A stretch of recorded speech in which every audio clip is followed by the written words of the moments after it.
तमिलनाडु में हुए इस रेल हादसे को लेकर रेलवे की सुरक्षा सिस्टम पर एक बार फिर से सवाल खड़े हो रहे हैं। लेकिन बड़ा सवाल ये कि जिस ट्रेन को मेन लाइन से जाने का ग्रीन सिग्नल मिला था, आखिर वो अचानक लूप लाइन पर कैसे चली गई? ये रिपोर्ट देखिए।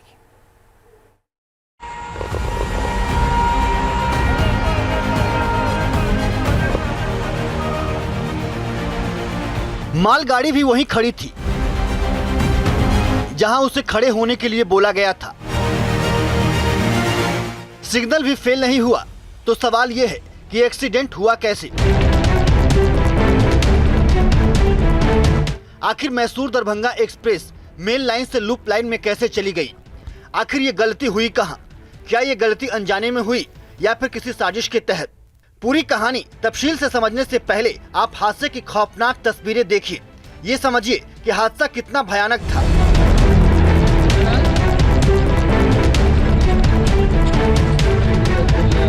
कवराईपेट्टई रेलवे स्टेशन। ये स्टेशन कुल 2 लाइन वाला स्टेशन है, यानी यहाँ ट्रेन की 2 पटरियां ही हैं। इनमें से एक मेन लाइन की है और एक लूप लाइन की। अब सवाल ये है कि मेन लाइन और लूप लाइन में क्या फर्क है? मेन लाइन वो होती है जिस पर सीधी गाड़ियां चलती हैं। लूप लाइन एक एडिशनल लाइन होती है जो दूसरी गाड़ियों को निकलने के लिए यूज की जाती है। 11 अक्टूबर की रात जब यह हादसा हुआ, उस वक्त कवराईपेट्टई रेलवे स्टेशन की लूप लाइन पर एक मालगाड़ी खड़ी थी। बागमती एक्सप्रेस के को पायलट को मेन लाइन पर चलने की ग्रीन सिग्नल मिला था, यानी बागमती एक्सप्रेस को सीधे जाना था। कवराईपेट्टई रेलवे स्टेशन में पहुंचने से पहले लोको पायलट और ट्रेन क्रू को जोर का झटका लगा। इसके बाद ट्रेन मेन लाइन छोड़कर लूप लाइन में चली गई और मालगाड़ी से जाकर टकरा गई।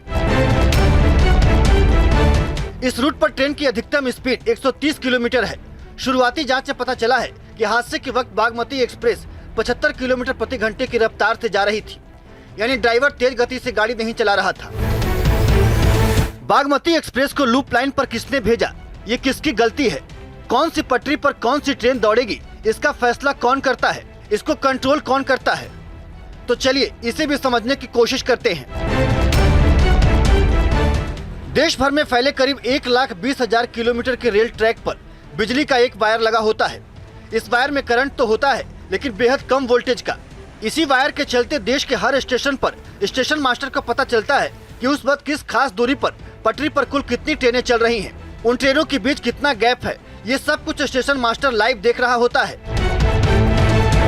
इसके लिए कम से कम 2 कर्मचारी कंप्यूटर के सामने मौजूद रहते हैं। पटरियों पर लगे इस वायर के जरिए जिस तरीके से ट्रेन को कंट्रोल किया जाता है, उसे इलेक्ट्रॉनिक इंटरलॉकिंग सिस्टम कहते हैं। ये वो सिस्टम है जो फेल होने के बावजूद काम करता है। मसलन एक ही पटरी पर 2 ट्रेनें आमने सामने आ रही हों या फिर एक ही पटरी पर 2 ट्रेन बेहद नजदीक हों, तो ये सिस्टम उसे पकड़ लेता है और फौरन ही सिग्नल से लेकर बाकी स्टाफ को वक्त रहते आगाह कर देता है।